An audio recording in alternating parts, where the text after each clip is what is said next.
Hello दोस्तों, मैं हूं जगजीत चौहान। आप सुन रहे हैं प्रेरक कहानियाँ। प्रेरक कहानियों के इस सीरीज में आज सुनेंगे विश्व विजेता योद्धा और महान शासक सिकंदर अलेक्जेंडर द ग्रेट की कहानी, जीवन का आनंद। बहुत समय पहले की बात है, जब सिकंदर अपने शक्ति के बल पर दुनिया भर में राज करने लगा था। वह अपनी शक्ति पर इतना गुमान करने लगा था कि अब वह अमर होना चाहता था। उसने पता लगाया कि कहीं ऐसा जल है जिसे पीने से व्यक्ति अमर हो सकता है। देश दुनिया में भटकने के बाद आखिरकार सिकंदर ने उस जगह को खोज लिया जहां पर उसे अमृत प्राप्त हो सकता था। वह एक पुरानी गुफा थी जहां पर कोई आता जाता नहीं था। देखने में वह बहुत डरावनी लग रही थी, लेकिन सिकंदर ने एक जोर की सांस ली और गुफा में प्रवेश कर गया। वहां पर उसने देखा कि गुफा के अंदर एक अमृत का झरना बह रहा है। उसने जल पीने के लिए हाथ ही बढ़ाया था कि एक कौवे की आवाज आई।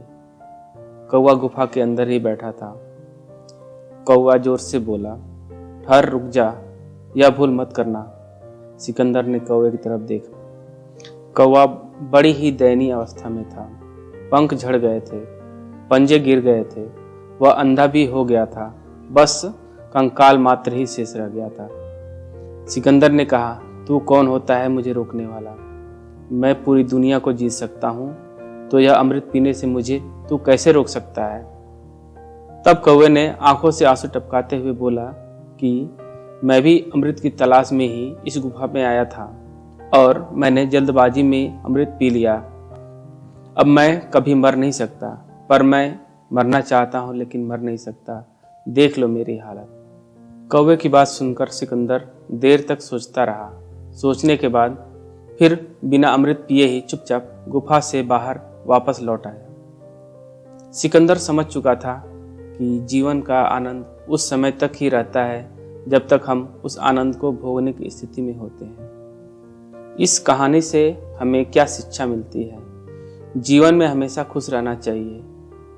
हमें कभी भी खुश रहने के लिए बड़ी सफलता या समय का इंतजार नहीं करना चाहिए, क्योंकि समय के साथ हम बूढ़े होते जाते हैं और फिर अपने जीवन का असली आनंद नहीं उठा पाते हैं। जन्म भी यही मिलेगा, जख्म भी यही मिलेगा, मौत भी यही मिलेगी और मरहम भी यही मिलेगा। दोस्तों, इसी के साथ मैं अपनी वाणी को विराम देना चाहता हूँ। कहानी अच्छी लगी तो लाइक, शेयर एंड सब्सक्राइब करना ना भूलें। थैंक यू दोस्तों।